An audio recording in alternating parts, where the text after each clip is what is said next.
Halo semuanya, selamat datang di pembahasan kita kali ini.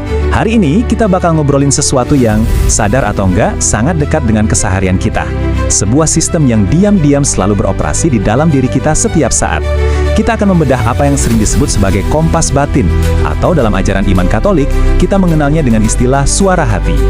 Yuk kita pahami bareng-bareng gimana sih inti dari moralitas manusia ini bekerja? Coba deh, ingat-ingat sebentar. Pernah nggak sih Anda ngerasa kayak, aduh kok perasaan nggak enak ya habis ngelakuin kebohongan kecil? Atau merasa gelisah setelah ngambil keputusan tertentu? Nah lo, pasti pernah kan? Perasaan mengganjal itu sebenarnya bukan cuma reaksi psikologis biasa.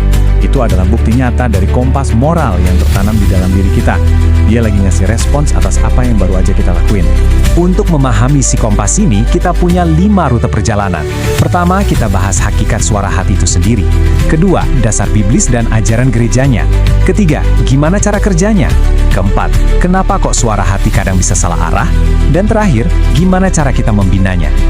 Oke, kita langsung masuk ke bagian pertama. Hakikat suara hati, mendefinisikan sang kompas. Nah, yang menarik banget dari konsep ini adalah asal mula katanya. Dalam bahasa Latin, suara hati disebut conscientia, dari kata conscio yang artinya kesadaran atau pengetahuan. Jadi ini ngebuktiin kalau kompas ini tuh bukan semacam bisikan mistis dari entitas luar ya. Sama sekali bukan. Ini benar-benar berakar dari kesadaran terdalam Anda sebagai manusia. Terus, biar lebih jelas, kita harus bedain antara arti luas dan sempitnya nih. Secara luas, kita nyebutnya hati nurani, yaitu kesadaran umum kita tentang mana yang baik dan mana yang buruk. Tapi secara sempit, nah, ini yang kita sebut suara hati. Suara hati itu ibarat hati nurani yang lagi turun gunung di situasi konkret. Dia bertindak sebagai hakim yang jujur, menilai spesifik apa yang lagi kita lakukan. Ini benar-benar wujud tanggung jawab langsung dari otonomi kita loh. Dan ini bagian yang menurut saya paling indah. Suara hati itu jauh melampaui sekedar fungsi otak belaka. Dokumen gereja nyebutnya sebagai sanggar suci. Bayangin deh, sebuah ruang paling privat di dalam diri Anda, di mana Anda benar-benar sendirian bersama Sang Pencipta. Ketaatan pada suara hati pada dasarnya sama dengan ketaatan kepada Allah itu sendiri. Makanya nggak heran kalau suara hati punya martabat yang super tinggi.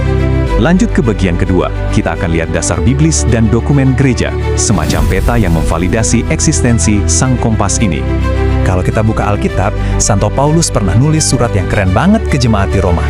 Paulus nekenin kalau bahkan bagi mereka yang nggak kenal hukum tertulis sekalipun, mereka tuh tetap punya standar moral.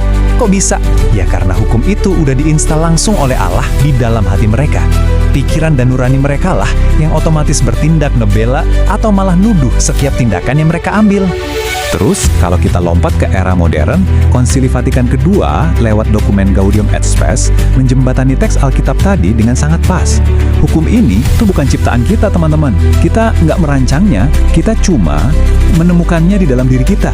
Jadi, martabat tertinggi kita sebagai manusia justru ada pada kemampuan kita untuk dengerin, patuh, dan bertindak berdasarkan hukum ilahi yang bergema di batin kita itu. Masuk ke bagian ketiga. Gimana sih sebenarnya cara kerja suara hati? Mari kita baca kompas ini secara waktu nyata. Bayangin aja kayak gini urutannya. Ada 3 tahap. Indeks, Eudex, dan Vindex. Sebelum kita ngelakuin sesuatu, dia berfungsi sebagai indeks atau penunjuk arah. Pas kita lagi action nih, dia berubah jadi Eudex, alias hakim yang cerewet, nyuruh yang baik, dan ngelarang yang jahat. Nah, begitu kelar, dia jadi Vindex. Kalau kita lakuin yang benar, dia ngasih kita rasa damai yang luar biasa. Tapi kalau salah, siap-siap aja dihukum pakai rasa bersalah dan gelisah yang nggak karuan. Pertanyaannya sekarang, kalau suara hati itu suara Tuhan, kok kadang kita bisa ngambil keputusan yang salah arah? Nah, ini dia bagian keempat, gangguan magnetik pada kompas. Sama kayak kompas fisik, kompas internal kita juga bisa ngalamin distorsi loh. Penyebab utamanya? Seringnya sih karena kita terus-terusan nyuekin peringatannya, sampai akhirnya dia jadi tumpul. Belum lagi kalau kita lagi dikuasai emosi ekstrim kayak marah atau takut, logika moral kita bisa langsung ngeblank. Faktor lainnya juga bisa dari kurangnya pendidikan moral sejak kecil, atau hidup di lingkungan toksik yang menormalisasi hal yang salah. Ya, kayak nganggap korupsi kecil-kecilan itu wajar. Bahaya banget kan? Tapi tenang, Anda nggak sendirian. Ribuan tahun lalu, Santo Paulus udah curhat duluan soal masalah manusiawi ini. Beliau jujur banget ngakuin kalau di dalam diri kita tuh ada pertempuran epik. Pertarungan antara idealisme spiritual yang ditarik oleh roh Allah melawan kecenderungan keliru atau kuasa daging yang maunya narik kita ke arah yang salah. Nah, pergulatan inilah yang sering bikin suara hati kita jadi kabur. Jadi solusinya gimana? Ini dia bagian kelima sekaligus yang terakhir. Membina suara hati alias mengkalibrasi ulang sang kompas.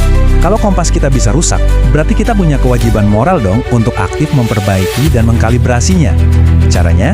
Pertama, biasain deh ngikutin arahannya secara konsisten biar dia makin peka. Kedua, rajin-rajin kasih makan pikiran kita dengan sumber kebenaran yang objektif, kayak kitab suci atau dokumen ajaran gereja.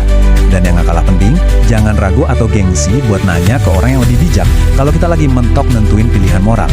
Sebenarnya, alat kalibrasi yang paling mutakhir itu namanya pemurnian hati. Kenapa ini penting banget? Supaya kita bisa ngecek, jangan-jangan keputusan kita ini cuma didasari ego pribadi. Prakteknya gampang kok, meski butuh niat.